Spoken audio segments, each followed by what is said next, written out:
সুখ শান্তি আমার কানায় কানায় পরিপূর্ণ হয়ে গেছে। এবার এবার তুই আমায় মুক্তি দাও জগদীশ্বর, এবার তুই আমায় মুক্তি দাও।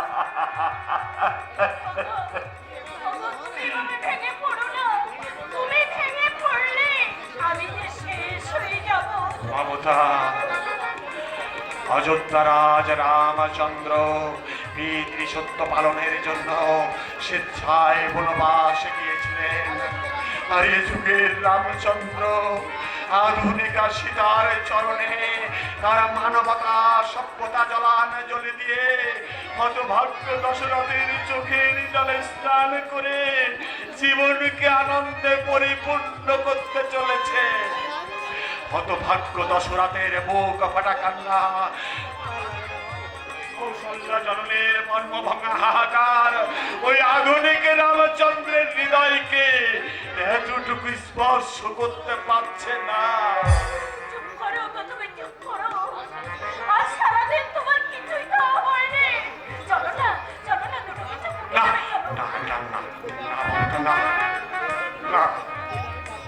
খেতে খেতে আমি পারবো না মমতা। আমার সরজ, আমার আমার একমাত্র আদরের দাদু ভাই তিন দিন না খেয়ে আছে।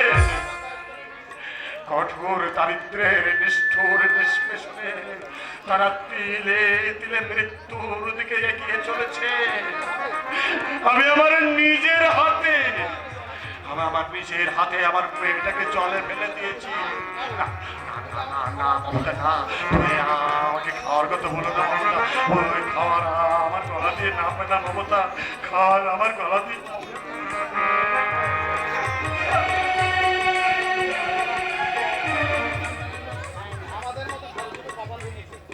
আমাদের মতো সরোজেরও কপাল ভেঙেছে।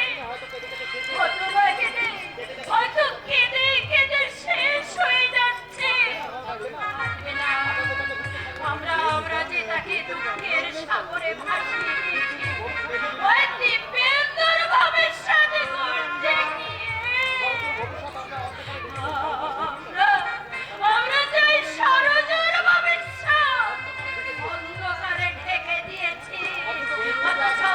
অথচ দিব্যেন্দু আজ আমাদের উপযুক্ত সন্তানের কাছে বাবা মায়ের এটাই তো পাওনা।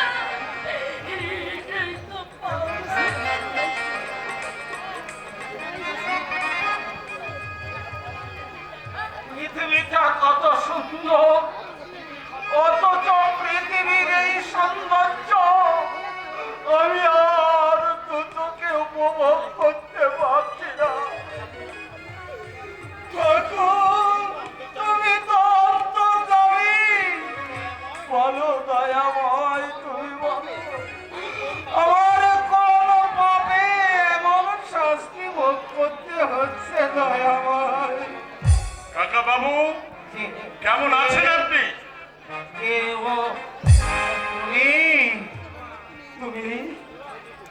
আমি বিপুল। ও বিপুল, তুমি? আপনার জন্য আমার খুব কষ্ট হয় কাকা বাবু। সত্যের পূজারি হচ্ছেন আপনি, জীবনে কোনোদিন কারো কোনো অনিষ্ট করেন, অথচ এত বড় একটা দুর্ঘটনা আপনার উপর দিয়ে ঘটে গেল। শেষ বয়সে আপনাকে কিনা অন্ধ হয়ে। ঠিক হলে তো বাবা, এ যে আমার পড়া অদৃষ্ট বাবা। এর জন্য আমার কারোর বিরুদ্ধে কোনো অভিযোগ নেই বাবা। আমি কিন্তু আপনার কাছে একটা ছোট্ট আবেদন নিয়ে এসেছি। আবেদন আমার কাছে? হ্যাঁ।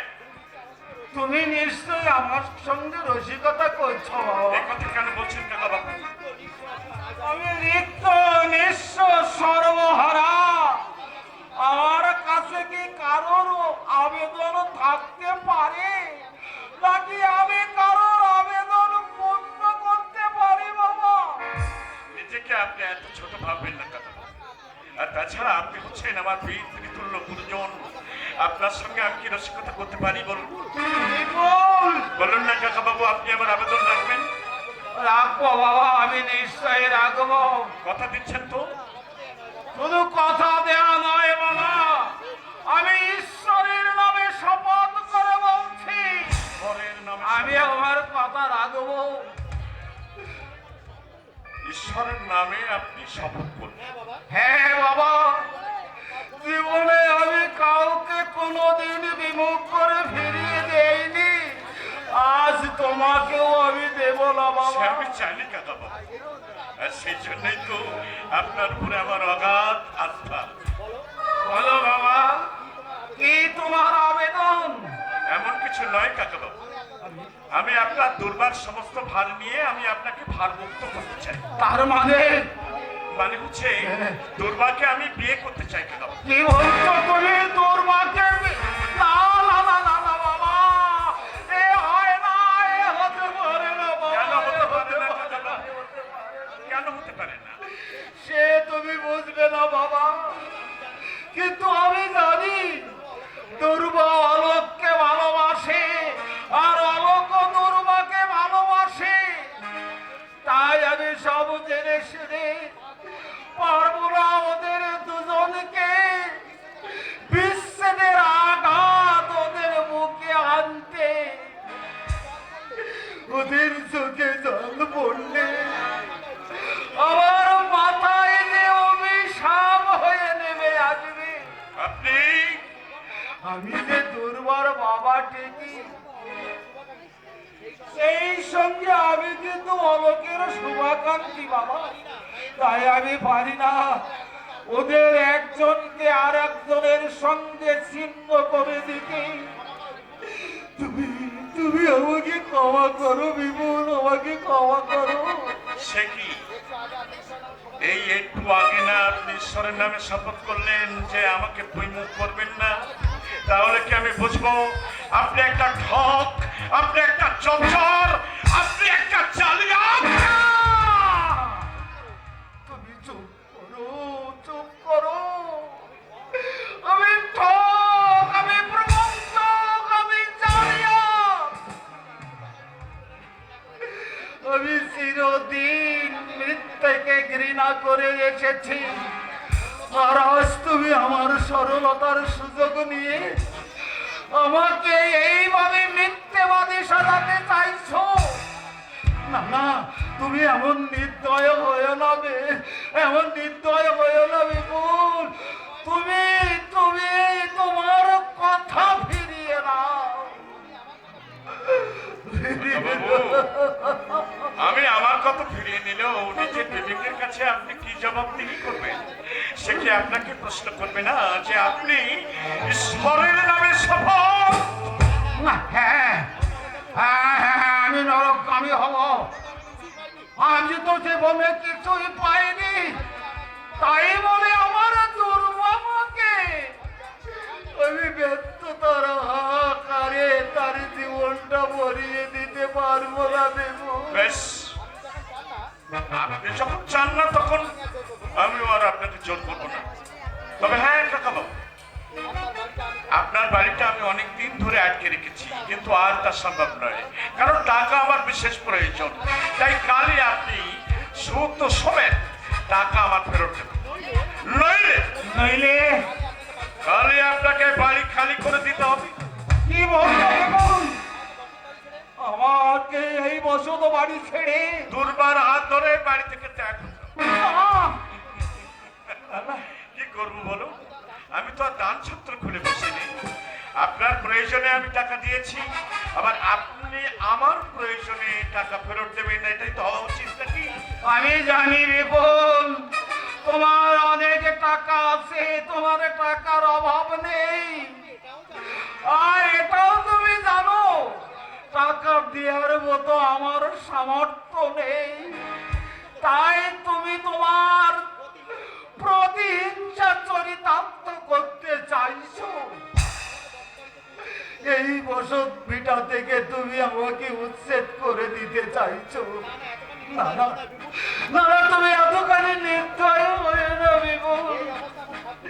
এই অবস্থায় আমার এই সাত পুরুষের ভিটা ছেড়ে আমার মা মারা মেয়ে দরবার হাত ধরে আমি কোথায় গিয়ে দাঁড়াবো বলতে পারো? দয়া করে বিভূত